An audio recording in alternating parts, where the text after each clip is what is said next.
현장. 이웃 종교는 지금. 한 주간 종교계의 뜻깊은 현장들을 만나보는 시간이죠. 오늘 만나볼 현장은 개신교 현장인데요. 개신교 최대 교단인 대한예수교장로회 합동총회가 여성 사역자의 강도권을 허용하기로 했습니다. 대한예수교장로회 합동총회는 지난 26일 울산 우정교회에서 제109회 정기총회를 열고 여성 사역자의 강도권을 허용하기로 가결했는데요. 강도권이란 설교를 할 수 있는 권한으로 여성 강도권이 허용되면 여성도 강도사로서 설교를 할 수 있게 됩니다. 이는 1887년 우리나라에 장로교가 들어온 지 137년 만인데요. 자세한 이야기 한국복음주의교회연합회 공동대표 강호숙 박사님과 말씀 나눠보겠습니다. 박사님 안녕하세요. 네, 안녕하십니까. 반갑습니다. 네, 반갑습니다. 자, 네. 지난달 26일 개신교 최대 교단인 대한예수교장로회 합동총회에서 여성 사역자의 강도권을 허용하기로 가결을 했는데요. 반가운 소식이죠? 네. 저는 좀 반갑다기보다는요. 예. 여성 목사라는 말도 사실은 필요 없는 말이거든요. 목사면 목사지 여성 목사라는 말이 따로 있잖아요. 남성 목사라는 말은 없는데. 그런데 여기서 더 나아가서 여성 강도사라는 말을 더 이렇게 가부장적 단어를 하나 더 만들었다. 이런 생각에 저는 씁쓸하다는 입장입니다. 왜냐면은 이 여성 강도사하고 남성 강도사를 구분하면서 그 헌법에다가 어떻게 이제 명시하는 문항을 넣겠다는 거냐면 여자는 그냥 강도사만 되고 남자는 강도사가 되어서 1년 수양 후에 목사고시에 응할 수 있는 사람이 남성 강도사다. 이걸 구분하는 거를 문항에 넣겠다는 거예요. 헌법 문항에. 네. 그래서 저는 이걸 여성 안수를 하지 않으려는 꼼수다. 저는 이렇게 보고 있어요. 예.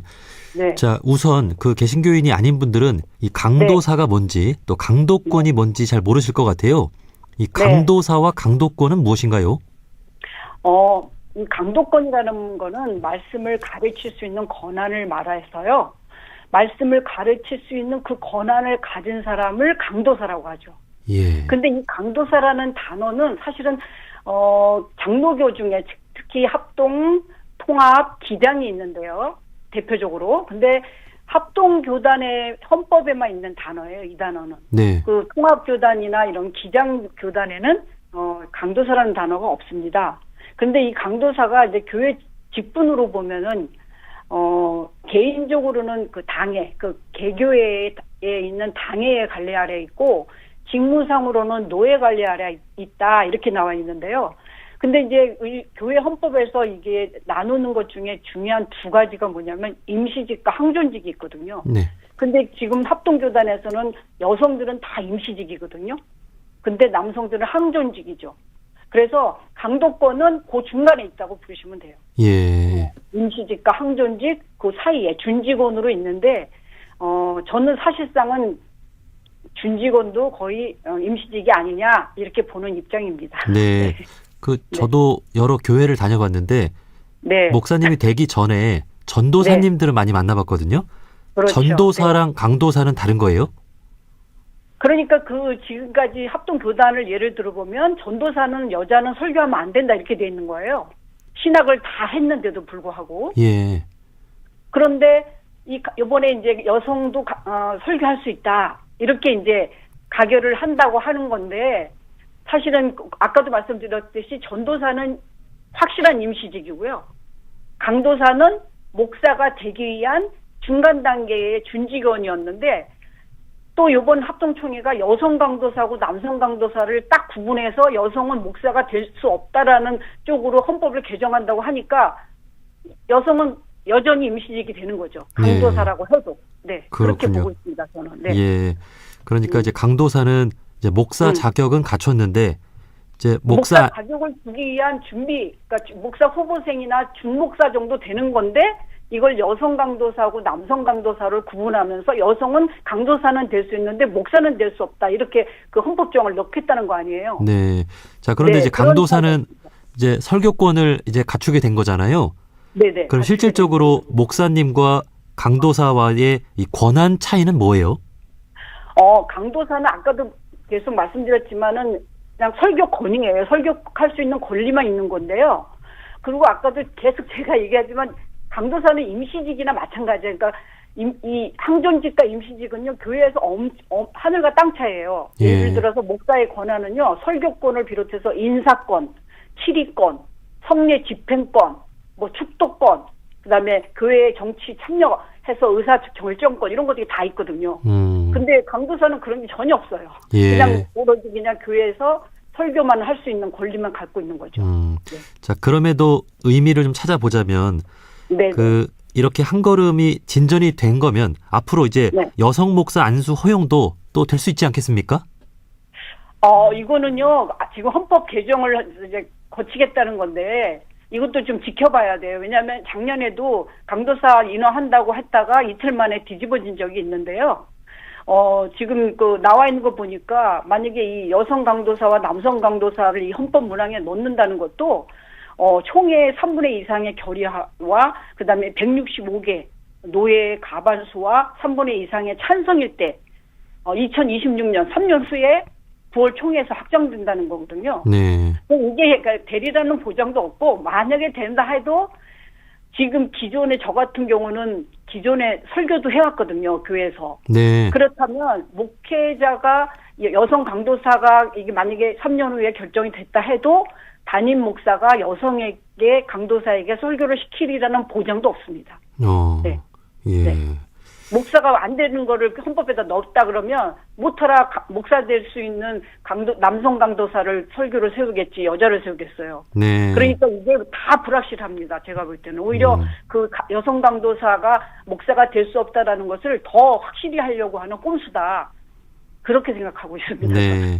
네. 우리 강호숙 박사님도 남자들이랑 똑같이 이제 신학교 나오시고 또 신학대학원까지 나오시고 지금 이제 박사학위까지도 받으셨고 한데 네. 이제 우리 박사님과 비슷한 여성분들이 좀 많이 계신가요? 그래도 제가 나온 이제 예장 합동이 이제 총신대거든요. 총신대에서는 신학을 전공한 박사학위를 딴 여성들이 많이 있습니다. 예. 근데 이들이 지금도 제가 아는 분들 중에는 교회에서 그냥 전도사 하고 있어요. 예. 그런데 수모를 당한대요. 너는 왜 여자가 왜냐면 담임 목사보다 더 학위가 높을 수도 있잖아요. 박사학위를 그렇죠, 받았으니까. 그렇죠.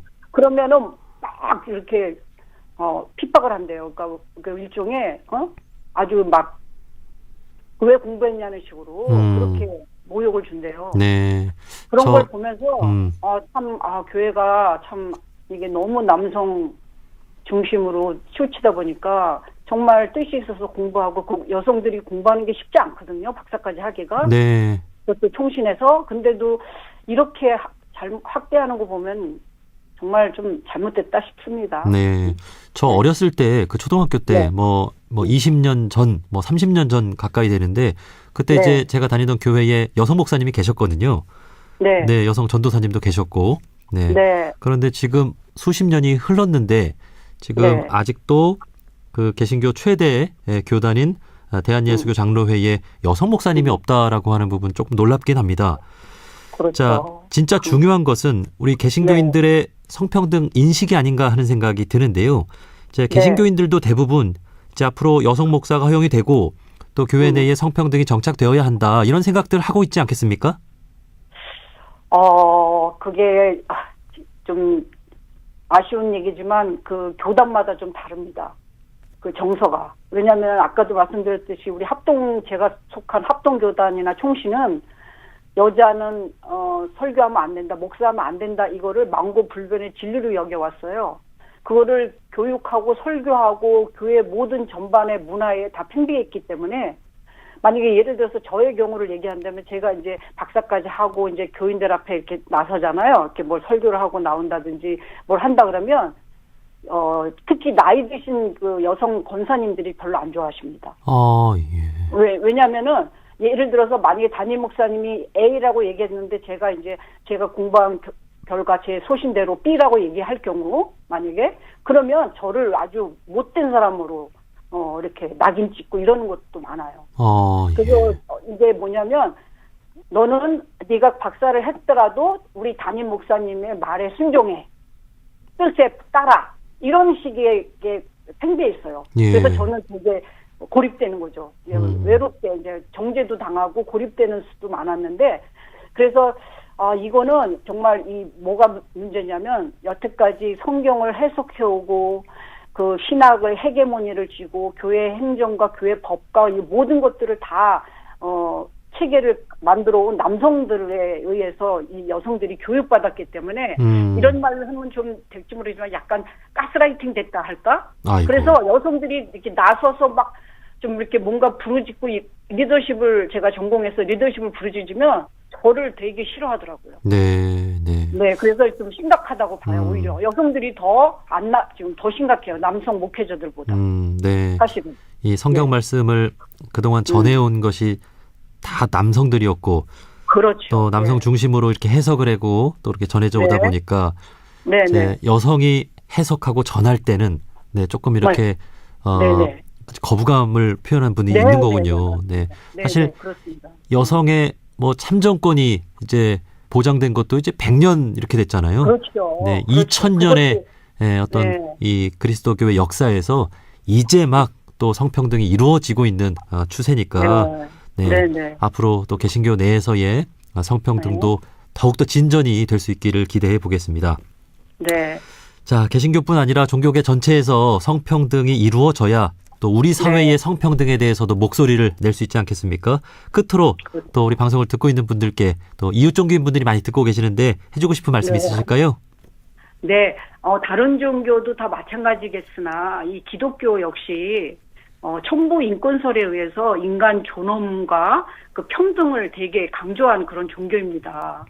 특히 예수 그리스도께서 말씀과 삶으로 보여주신 건 한 사람이 천하보다 귀하다라는 인간 안식일을 위해서 사람이 있는 게 아니라 사람을 위해서 안식일이 있다라고 말씀하실 정도로 사람을 되게 귀히 여기신 그런 거였거든요. 네. 그리고 또 이 개신교는 또 종교개혁, 그 카톨릭의 그 신분 위계, 그리고 막 그 신부가 성경을 해석할 수 있는 그런 시대에 모든 사람들이 만인이 제사장이 될 수 있다라는 기쁜 평등 사상과 인간성 회복을 외쳤기 때문에 이러한 정신이 지금 현대 민주주의 정치 발전에 크게 이바지하였고요. 특히 저희 이제 장로교회가 교인들이 장로를 선택해서 대의민주주의를 채택하면서 주권이 교인들에게 있다. 이런 민주적 정치를 강조하거든요. 장로교 정치가. 그런데 여성들에게는 평생 임시직만 주고 그러면서도 충성하라고 그러고 헌신을 강요하는 거는 되게 불평등하고 불이한 거죠. 그래서 저는 앞으로 이제 이 교회가 남녀 구분 없이 각자의 전문성과 역량에 따라서 교회 리더십을 발휘할 수 있도록 민주적이고 동등한 파트너십을 행할 수 있도록 교회가 개혁해 주기를 간절히 바라고 있습니다. 예. 저는 그리스도교 하면 가장 먼저 생각나는 게 역시 인권의 종교다라는 생각이 듭니다. 그렇죠. 네. 그 많은 차별과 억압의 시대에 예수님의 말씀은 그렇죠. 약자들과 소외된 이들의 편에서 모든 사람을 귀하게 대하시고 평등을 가르치셨는데 그렇죠. 오늘날의 성평등, 성불평등 말이 안 되는 거죠. 예. 그렇죠. 자, 앞으로 개신교 내에서 성평등이 더 이루어지기를 바라면서 인터뷰 마무리하겠습니다. 한국복음주의교회연합회 공동대표 강호숙 박사님이었습니다. 박사님, 오늘 말씀 고맙습니다. 감사합니다.